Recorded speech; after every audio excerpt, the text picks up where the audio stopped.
Welcome to the 2025 MIAA Football Media Day show, coming to you from the campus of Emporia State University. I'm your host, Calvin Silvers, and today we'll hear from Lead Commissioner Mike Racy and all 10 head coaches as they share their excitement for the upcoming season. But first, before we dive into the coaches' outlooks, we sit down with Commissioner Racy to talk about this event and what it means for MIAA football. We are having the Football Media Day here on the campus of Emporia State. How did this happen, and what is your assessment so far? Yeah, well, Calvin, this is the first year that we've taken Media Day outside of Kansas City, and some of our coaches thought, let's take it on the road. Let's take MIAA Media Day to a campus in the same way that the NFL has taken their draft to their franchises and communities. And Emporia State has done a great job. This is the first time we've done it, and they've rolled out the red carpet. It gives each campus and each community to kind of put their stamp on Media Day, and we're off to a great start. I like that idea of it having your own stamp on things, and also Emporia State has done a very good job here being the first host school for you guys, so it's been a good job so far. But I'd ask, a 12-game schedule for the MIAA Football Game of the Week on 38th the spot this fall. Why is this opportunity for a TV platform in the greater KC area so important to the MIAA? Well, first of all, we very much appreciate 38 The Spot giving us a chance to do a football preview show. But yeah, having a game of the week on 38 The Spot, letting us showcase MIAA football to the greater Kansas City area. I think this year we have, yes, 12 games, 2 Thursday night matchups, 10 games that'll be on Saturday, a TV game of the week in the MIAA. The early games feature some non-conference matchups. The latter part of our schedule are big time MIAA conference games. I think, Calvin, I think we've got 6 of the games feature at least one team in the NCAA Division II preseason top 25 rankings. Yeah, just a great opportunity, like you said, to bring some football to the eyes in the greater KC area is always a great thing. Why do you believe that the MIAA is the greatest division? Yeah, great question, Calvin. I think it really starts with the investment that our schools make in football.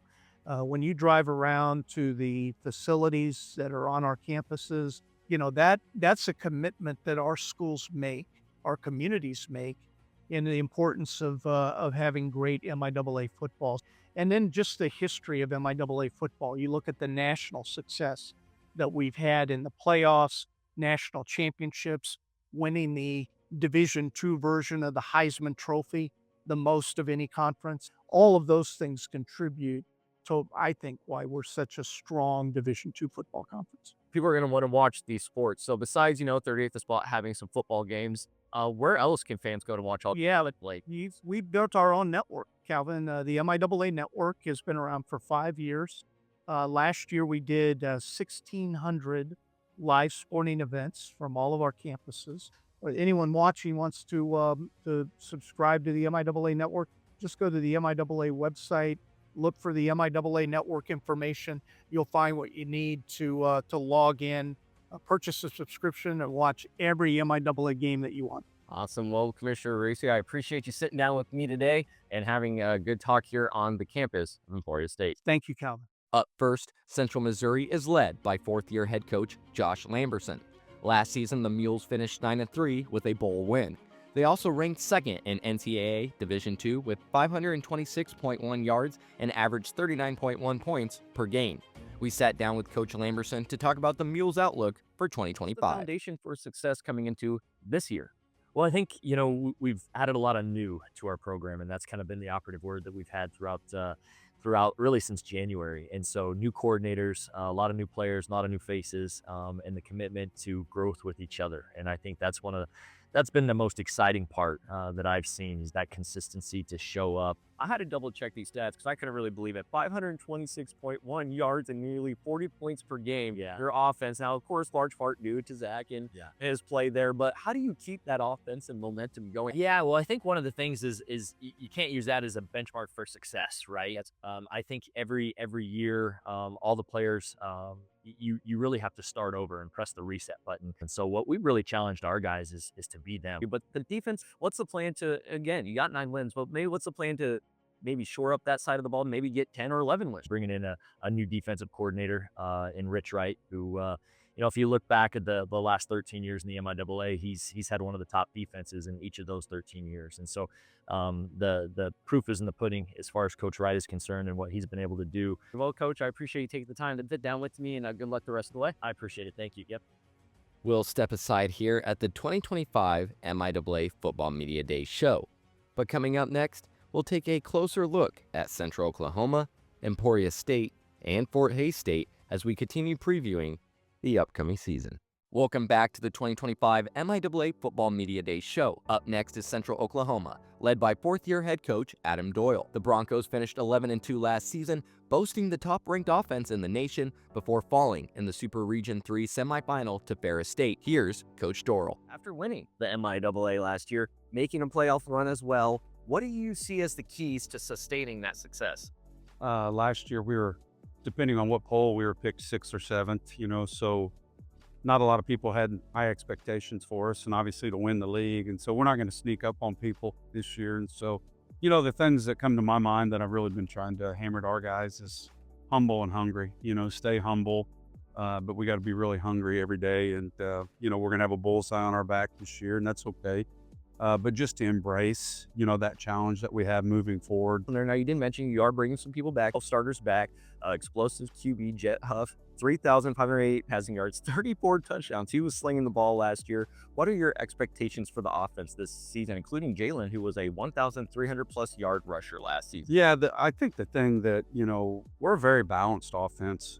We want to run the football first. I don't think every spread up-tempo offense is like that. I think they look at the pass game a little bit more to get things started, where we're opposite. We want to run the ball.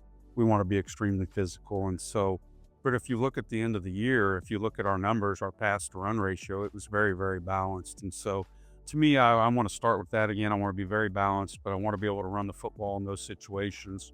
Awesome. Well, Coach, I appreciate you sitting down with me today. Absolutely. Good luck the rest of the season. Catch every play, every game, and every moment of MIAA action on the MIAA Network. From kickoff to the final whistle, stream live coverage of football, basketball, volleyball, and more, all in one place. Watch your favorite teams anytime, anywhere, on your phone, tablet, or smart TV. Don't miss exclusive interviews, highlights, and behind-the-scenes stories from across the conference. The MIAA Network, your home for student athletes, the rivalries, and the unforgettable moments that make this conference special. Up next is Emporia State, led by 19th-year head coach Garen Higgins. The Hornets finished 7-4 last season, ranking top 4 in passing offense. Defensive back Tyler Schultz also made an impact with 5 interceptions in 2024. We sat down with Coach Higgins to talk about the team's outlook for 2025. They ranked top 4 in the league in passing last season, but you guys were bottom in the league in rushing. How are you trying to balance the offense coming into 2025? Well, I think our goal is to always have a balanced offense. I think a lot of people think that we're just, but statistically, we've been one of the top, not only offenses in the country, but one of the top passing offenses in the country. I think going into this year, we understand that we have to run the football better. I believe in run the football. I do know that if you want to have an opportunity to do great things, that you got to be able to rush the football. Now, we're not going to lead the country in rushing. We're not going to lead the MIAA in rushing. And I think once you understand that too, it's just about being efficient when you do run the football. Last question for you. We talked about the offense. We kind of talked about the team overall. It's kind of talk about defense here a little bit more. Tyler Schultz, he had 5 interceptions in 2024. What makes him such a disruptive presence for opposing quarterbacks? Well, I think one thing about Tyler is he's a typical player that has been through the ranks here at Emporia State. Is that he's a high school player that we recruited and he's been developed here. And I also think he's very smart and understands where he needs to be. But he's just a very smart football player who also has great athletic ability. Put those two combined, he's going to have the type of year that he had this past year. Coach, I appreciate you sitting down with me and taking the time, and good luck the rest of the season. You bet. Thanks for having me on. Next up is Fort Hays State, led by 14th-year head coach Chris Brown. The Tigers finished 8-3 last season, allowing just 16.9 points per game on defense. They also returned dual-threat quarterback Caleb Heebner. We sat down with Coach Brown to hear how the Tigers plan to build on last year. You have built some consistency here at Fort Hays State. 14th year as a head coach. You guys were 8-3 in 2024. What's the next step for the Tigers? Just keeping that consistency. We had a few down years, back in 21, 22, 23, we kind of started building it back up, 24, and then, here in 25, we need to stay on top of that consistency and keep winning ball games. I think more consistent in the film room as well, and just making sure that as coaches that we're really preparing these kids and getting them ready for this season. The defense here, you just allowed 16.9 points. We could round it up to 17 maybe, but the 16.9 sounds better there. Points per game last year. Just how do you maintain such a strong defensive standard? Just the things we do and the way we coach and the physicality of how we want to play the game of football. Try to keep it as simple as we possibly can, for our guys as well. I mean, because I think sometimes you try to do too much, the kids get confused and they start playing a little bit slower. And just setting expectations for them as well, and just trying to coach them the best that you possibly can and get them all on the same page. I mean, one kid might understand it better this way, or explain it to this kid a different way. Just makes them better. But I think it's just, talking about past defenses and where we're at. Let's try to be better than we were last year. And, we put that on the kids as well to make sure that they're preparing themselves, watching the film, getting in the playbooks, and and asking a lot of questions as well. And it's good to see you, and good luck the rest of the way for you this year. Thank you very much. Appreciate you. Welcome back to the 2025 MIAA Football Media Day show. Missouri Southern is led by fifth-year head coach Atiba Bradley. The Lions finished 2-9 last season, but were efficient in the red zone. Defensive playmaker Colton Bass also returns to anchor the defense. Let's hear from Coach Bradley on his vision for the Lions this fall. What lessons from last year's 2-9 campaign are driving changes for this season? Sure. I think probably the biggest lesson we learned is just you got to appreciate and take advantage of every opportunity.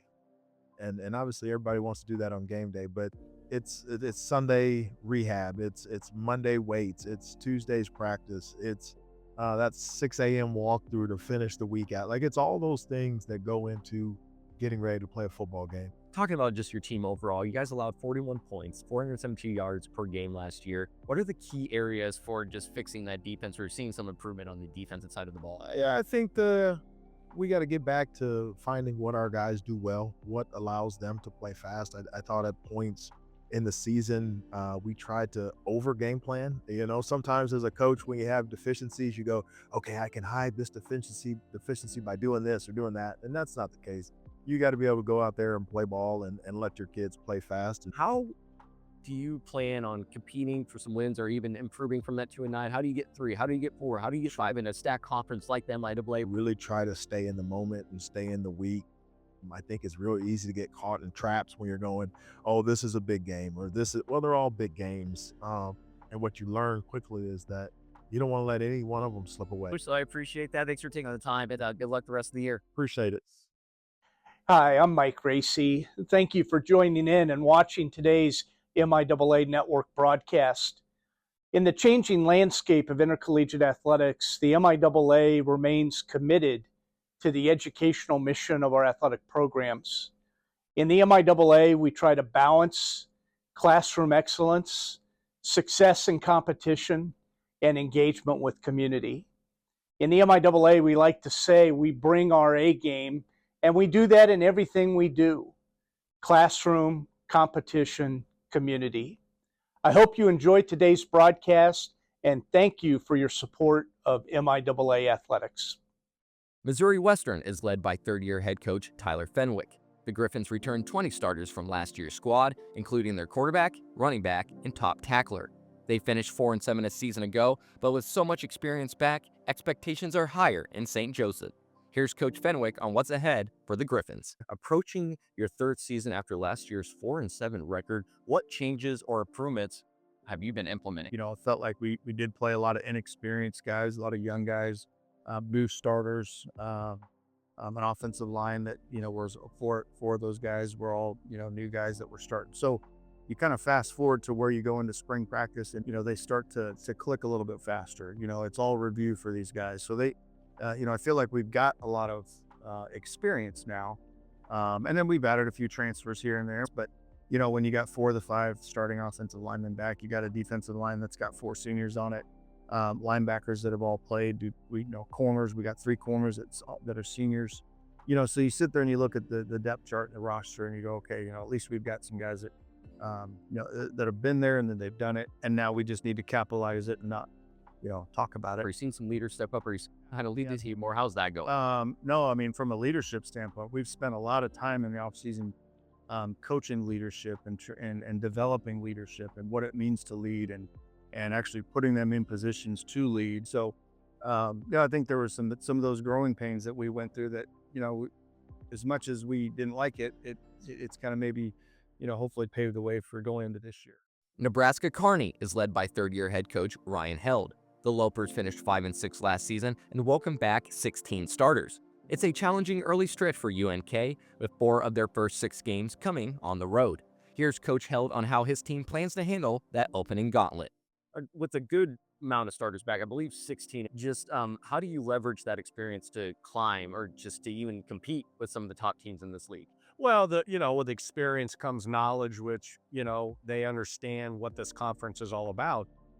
We didn't have that year one, and even last year at times we didn't have it, but we do have a nice group of kids coming back there. And then I think we've done a nice job in recruiting transfers, getting the right kids. We were able to reap the benefit on some kids from that 105 rule of Nebraska kids that were at other places that transferred and wanted to be with us. What is the approach for starting fast this season? You said maybe, watching movies and stuff on the bus, get that team chemistry, but what else to just get a fast start? Well, we had great crowds in the MIAA and they heckle you and do all that. But, I think you just got to be dialed in. And you can be a little more focused because the distractions aren't as much on the road. So I look at it as a positive. You know what? We get to get some different food we haven't gotten, come together, watch movies, and then, be able to go in and hopefully ruin some homecomings. A lot of fun. It's going to be a good season, Coach. I appreciate you sitting down, and good luck. Have a little way. Calvin, thank you so much. Welcome back to the 2025 MIAA Football Media Day show. The Bearcats are led by first-year head coach John McMenamin. Northwest Missouri State finished 6-5 last season, but still showcased one of the league's toughest defenses. Coach McMenamin shares how he plans to build on that defensive tradition in his debut season. You're heading into your first season as head coach of the Bearcats. How are you handling the pressures and expectations of this team? Oh, just excitement, going in and kind of getting to work. And you don't want to say it's old hat, but you know what the process is and what it takes. And we have those. And so it's kind of just getting all your foundation built. And I think we did, and then now it's kind of, we're going to put the first story on and to see where it goes. But we've got a good nucleus of kids that are here. And, there are pressures, obviously at Northwest, a storied program. And, we want to continue that. And it's kind of the fun part about taking the job is like, you want to be at somewhere that, wants to win and wants to do it well. So it's embracing it, and we'll take it and run. And, we got a good group. I really got a good staff right now that are working with me. So that takes a lot of the pressure off, to be honest with you. So it'll be a fun run. Stout last year against the run as well. How will you continue that, excellence with new faces in the lineup on the defensive side? You start with schematically, and you think of Northwest Missouri State, you think of great defenses. And, that has always been the case. And I've always really envied it from afar, when you're on the other side, and we're competing against them quite a bit, and that storied defense. And so, it's fun to have that. And so, there will be a lot of, similarities, but you entrust your staff that you hired to do it. And then you try and find the right pieces of the puzzle. Puzzle pieces are important, but put them in the right spot, moving guys around and finding where, they can really excel at. Pittsburgh State enters the season with second-year head coach Tom Anthony. The Gorillas finished second in the MIAA last season before falling in the first round of the Division II playoffs to Harding. Pittsburgh State's defense allowed just 21.4 points per game, but ranked last in the conference with only 14 takeaways. Coach Anthony discusses how his team plans to flip that turnover margin in 2025. Yeah, I think, our expectations at Pitt State are always going to be to compete for a national championship. That's our number one goal. And I think the biggest thing, going from year one to year two as a head coach is just still trying to iron out and figure out all the non-football stuff now that's, kind of on your plate. And how do I manage that on a daily basis? How do I delegate a little better? I think we have one of the best staffs in the country. So hiring great assistant coaches that do their job at a high level takes a lot of stress off you as a head coach. But takeaways, 14, that was lowest in the league. Obviously, still winning games. But maybe how do you create more turnovers to maybe get some points on the defensive side? I think definitely just stressing it each day in practice. Defense is one of those, give and take. I think in 2023 they took the ball away at such an extremely high level. Third down defense wasn't that great. Last year, third down defense was pretty good. Run defense was solid. Points per game was solid, but didn't take the ball away at a high level. So just evaluating that postseason and figuring out new ways to really stress that in practice, in the spring. And obviously we get to fall camp too. Obviously taking the ball away at a high level is going to correlate to a lot of wins. So that's something we have to do better at this year defensively. And it's hard too, because while, I make it sound, he's like, oh, well, it's, just get a takeaway. Well, good quarterbacks, good offenses in this league. So it's just hard to get turnovers anyway. So I see that they're now in one. Coach, I appreciate taking the time to sit down, and good luck the rest of the way. And rounding out our previews, Washburn begins a new era under first-year head coach Zach Watkins. The Ichabods finished 3-8 last season with an offense that showed flashes. Special teams will also be a focus in 2025 after converting only 2 of 10 field goal attempts last year. Coach Watkins shares his outlook for the season ahead. First year as head coach here for the Ichabods, what are your biggest priorities as you take the helm?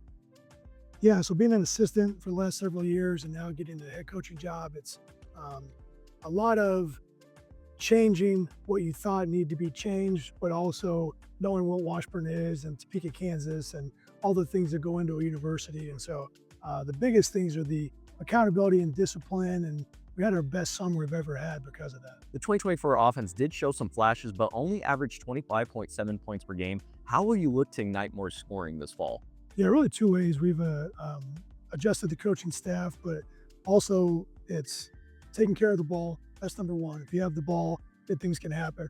We turned it over too many times last year, so keeping the ball and just the way we've recruited guys that can play at a high level, speed, strength, some transfers, high school, all that mixed in. And how do you fix maybe the field goal problem or just special teams overall? Sure. Yeah, we brought in a couple extra kickers, and we've got a 3 kicker battle going all through spring, summer training camp. And we have a tremendous specialist, punter, long snapper, kicker, coverage unit. So we can be pretty special on the special teams aspect. The field goal kicking obviously is something you have to address quickly, and we did with transfers, but also kids that we've developed that are younger now. Coach Watkins, I appreciate you sitting down with me, and good luck the rest of the year. Thank you very much. Thank you.